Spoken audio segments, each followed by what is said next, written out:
Hello friends, welcome back to my channel. आज हम बात करने वाले हैं कि प्रेगनेंसी में आपको क्या नहीं खाना चाहिए, क्योंकि प्रेगनेंसी में आपका खाना बहुत ही इम्पॉर्टेंट है। आपके खाने पे ही आपका बेबी का ग्रोथ डिपेंड करता है। आपका बेबी का शारीरिक विकास आपके खाने पे ही डिपेंड करता है। तो आपको कुछ भी खाने से पहले 100 बार सोचना चाहिए कि आप जो खा रही हैं वो आपके बच्चे के लिए सेफ है या नहीं। तो आज हम वही डिस्कस करने वाले हैं कि गर्भावस्था में आपको क्या नहीं खाना चाहिए। तो सबसे पहले आपको स्पाइसी भोजन, जंक फूड, गरम मसाला, लाल मिर्च, आपको ये सब अवॉइड करना चाहिए। आपको अपने प्रेगनेंसी में लाल मिर्च का सेवन बिल्कुल भी नहीं करना चाहिए। ना ही आपको अपने प्रेगनेंसी में ज़्यादा बाहर के खाने का इस्तेमाल करना चाहिए। आपको अपने प्रेगनेंसी में कच्ची सब्जियों का सेवन नहीं करना चाहिए।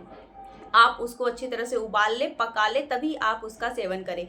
और आप फल का भी ऐसे डायरेक्ट मार्केट से ला करके फलों का सेवन ना करें। उसको अच्छे से पानी में आधा घंटा तक भिगो लें और उसके छिलके को उतार करके ही खाएं, क्योंकि आजकल फलों के छिलके पर, जैसे एप्पल पे, आम पे, तो एप्पल का तो छिलका हमेशा आपको उतार करके ही खाना चाहिए, और मैंगो का भी छिलका आपको अच्छी तरह से हटा करके तभी आप उसको खाएं। तो आप इस बात का ध्यान रखें कि आप अगर फल खाती हैं तो आप उसके छिलके को अच्छी तरह से हटा करके तभी आप खाएं। और आपको अपने प्रेगनेंसी में कॉफ़ी, चाय का सेवन ज़्यादा नहीं करना चाहिए। ज़्यादा क्या, आपको लास्ट मंथ आते आते और शुरुआती मंथ आपको चाय का सेवन छोड़ देना चाहिए। आपको चाय नहीं पीना चाहिए। चाय पीने से आपके बच्चे को बहुत नुकसान होता है। तो अपने प्रेगनेंसी में आप चाय ना ही पिए तो अच्छा है। और गांव में बहुत सारी औरतें कच्चे दूध का भी सेवन करती हैं, तो प्रेगनेंसी में कच्चे दूध का सेवन नहीं करना चाहिए। कच्चा दूध आपके बच्चे के लिए बहुत ही ज़्यादा हार्म हो सकता है। तो इसीलिए आप अपनी प्रेगनेंसी में कच्चे दूध का सेवन ना करें, आपके बेबी के लिए अच्छा नहीं है। आपको अपने प्रेगनेंसी में कच्चा पपीता या अध पका पपीता का सेवन नहीं करना चाहिए। फर्स्ट ट्राइमेस्टर में इसका सेवन करने से आपका गर्भपात होने का चांस आपका गर्भपात होने का चांस बढ़ जाता है। आपका मिसकैरेज होने का चांस 90% बढ़ सकता है, क्योंकि कच्चे पपीते या अध पके पपीते की तासीर गर्म होती है। तो इसीलिए आप शुरुआती मंथ में और लास्ट मंथ में आप कच्चे पपीते या अध पके पपीते का सेवन ना करें। और आपको प्रेगनेंसी में अनानास का भी सेवन नहीं करना चाहिए, क्योंकि अनानास का भी तासीर गर्म होता है।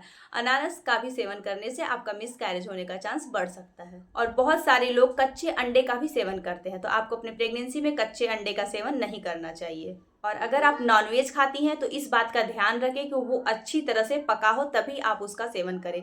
आप अध पके नॉनवेज का भी सेवन ना करें।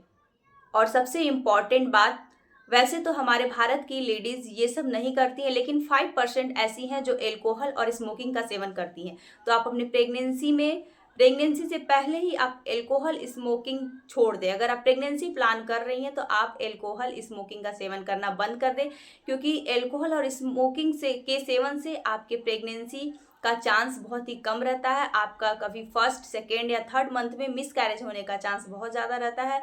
और अगर आप अपने प्रेगनेंसी में सेवन करती हैं तो आपका बच्चा विकलांग पैदा हो सकता है। और सब्जी में आपको बैगन ज़्यादा नहीं खाना चाहिए। प्रेगनेंसी में आपको बैगन का सेवन ज़्यादा नहीं करना चाहिए।